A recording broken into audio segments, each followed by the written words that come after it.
Bisa nggak sih Allah itu mengabulkan doa yang kita minta di rumah saja, banyak waktu dengan keluarga, melakukan hal yang disukai dan banyak uang? Bisa nggak sih ngabulin itu gitu loh? Kalau nggak bisa berarti bukan yang maha bisa segalanya dong gitu. Nah, kedekatan Anda dengan sang pengabul doa itu juga berpengaruh gitu. Makanya case yang seperti tadi, saran saya perbaiki dulu pola pikirnya gitu ya. Punyalah tujuan mau kemana.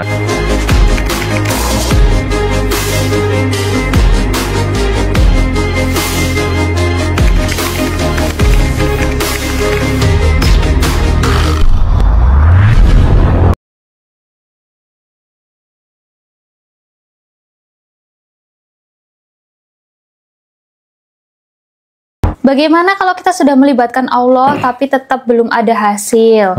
Di rumah sudah dagang online juga tapi belum ada hasil, itu harusnya gimana? Nah, ini sebenarnya saya juga mengalaminya ini Om Bimo ya. Itu bagaimana Om? Iya. Jadi ketika sudah melibatkannya dan lain sebagainya itu ya, pertanyaannya adalah berapa lama? Gitu ya, berapa lama melibatkannya itu yang menjadi pertanyaan. Sepanjang hari enggak gitu loh, karena kalau melibatkannya hanya di awal toh, lalu pas dagang teman dagangnya ngeluh gitu ya, atau di luar dagang cemas, khawatir, takut gitu. Jadi melibatkannya itu bukan hanya satu-satunya kunci teman-teman. Anda tetap perlu menjaga kesadaran akan kelimpahan, memancarkan rasa-rasa kelimpahan. Yang kekurangan jangan dipancarkan. Karena kalau misalkan nih, Anda sudah melibatkannya, meyakini, dan lain sebagainya. Tetapi, kalau Anda masih cemas, khawatir, takut, ini kan bertolak belakang. Kayak tarik-tarikan, mana yang menang. Kalau menang rasa kekurangannya, maka semesta akan ngebaca, oh dia minta kekurangan. Gitu. Ya, melibatkannya itu sepanjang waktu. Lalu rasa kelimpahannya perlu dibangun. Ya, perlu dibangun. Nah, karena tadi sudah ada pembahasan tentang karma, nah teman-teman coba kalau sudah berupaya keras, semua sudah dilakukan, coba yang satu itu, putus karma di masa lalu. Siapa tahu karena permasalahannya ada di situ. Jadi saya melakukan semuanya gitu, sehingga paket komplit gitu. Oke, begitu ya ternyata. Nah, kita lanjut ke pertanyaan selanjutnya. Mas Bimo, di usia tua aku sudah banyak aset juga dan nggak mikir kerja lagi. Itu gimana menurut Mas Bimo? Ya nggak apa-apa. Kalau sudah punya aset nggak perlu kerja nggak apa-apa. Apalagi usia sudah tua ya. Karena hidupnya harus dinikmati itu. Jangan sampai hidup nggak dinikmati itu. Ya. Kemudian asetnya pastikan produktif. Gitu. Asetnya pastikan produktif. Karena kalau punya aset nggak produktif ya ujung-ujungnya akan habis dijual. Tapi kalau disewakan dan lain sebagainya, maka ini akan menjadi mesin uang gitu. Jadi jangan sampai asetnya ini terhenti gitu.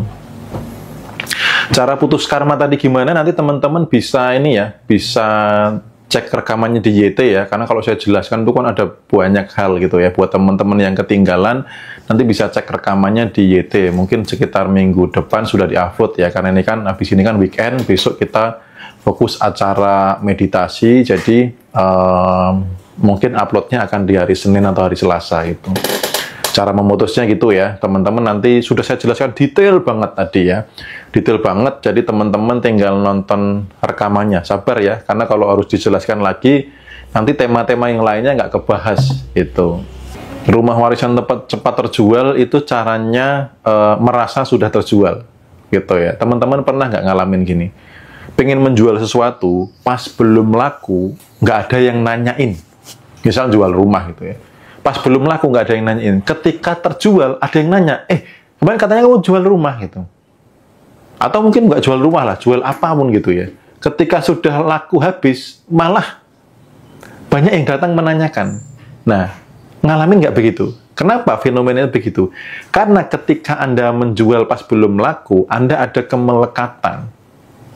Gitu. Ketika sudah laku, Anda nggak ada kemelekatan. Anda memancarkan rasa bahwa sudah terjual, bahwa Anda penjual yang hebat, bahwa sudah laku. Rasa sudah laku ini menarik customer-customer berikutnya.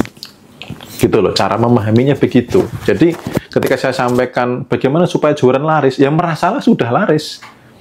Gitu. Ya halnya terjadi sama kayak gitu. Pas mau jual rumah, nggak ada yang terjual.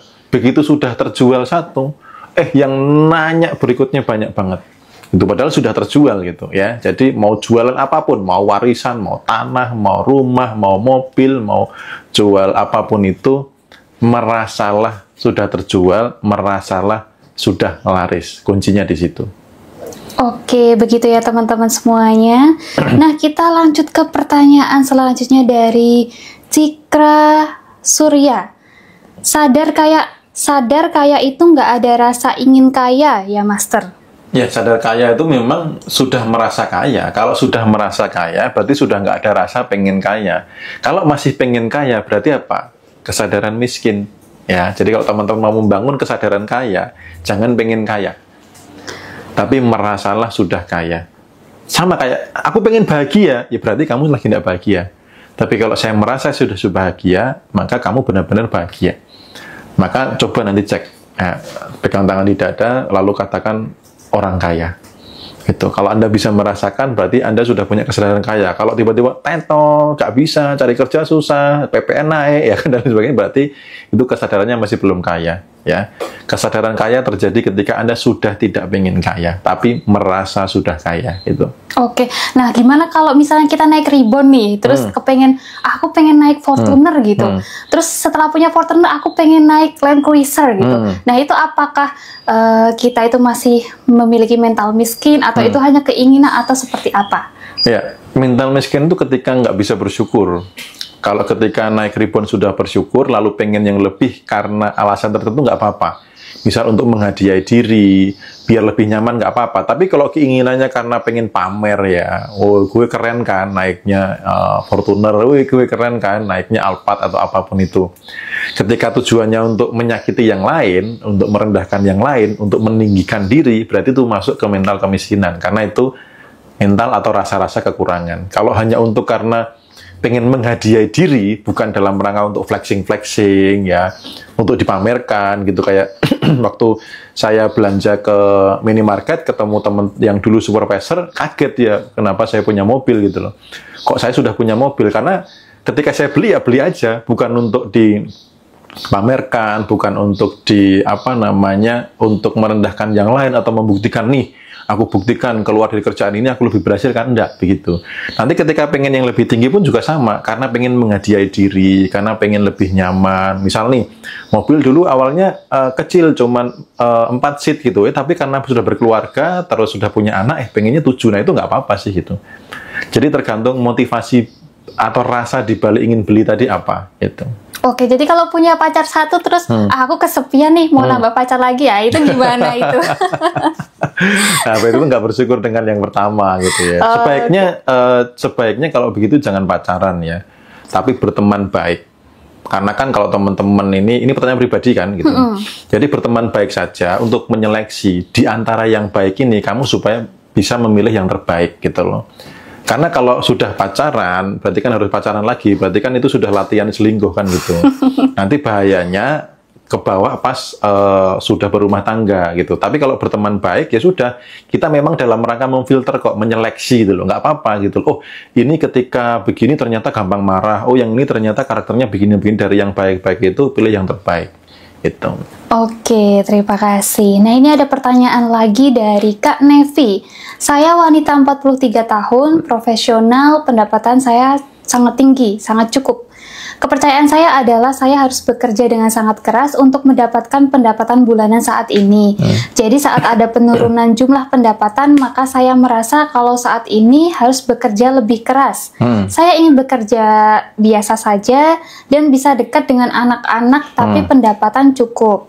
Saat ini tempat kerja 1,5 jam dari rumah. Capeknya terjauh, tapi yang memang hasilnya banyak. Tapi ya harus dikerjakan karena tidak punya penghasilan dari jalan lain. Nah, mohon saran itu. Mulai diprogram di pikiran dulu. Saya juga ngalamin gitu kok dulu. Ya waktu saya jadi area supervisor itu kan saya kunjungan ke toko sana, jaraknya jauh-jauh gitu loh, dan melelahkan juga. Makanya waktu itu saya punya keputusan yang agak ekstrim saat itu ya, karena saya bersyukurnya dianugerahi seorang anak gitu ya. Saya waktu itu mengatakan kepada diri saya sendiri, dan saat kayaknya kalau nggak salah saya katakan juga ke istri saya bahwa sebelum nanti anak bisa ngomong, aku sudah harus banyak di rumah, sudah harus resign gitu loh.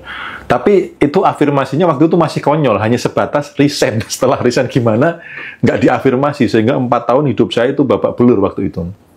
Karena kurang belajar. Tapi kalau sekarang sudah tahu kalau afirmasi itu harus lengkap, harus ini. Jadi mulai dulu dari pikirannya, meyakini bahwa saya, karena gini, bisa nggak sih Allah itu mengabulkan doa yang kita minta di rumah saja, banyak waktu dengan keluarga, melakukan hal yang disukai dan banyak uang. Bisa nggak sih ngabulin itu gitu loh?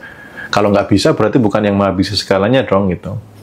Nah, kedekatan Anda dengan sang pengabul doa itu juga berpengaruh gitu. Makanya case yang seperti tadi, saran saya perbaiki dulu pola pikirnya gitu ya. Punyalah tujuan mau kemana. Karena tadi masih juga bingung juga, masih 50-50 gitu loh.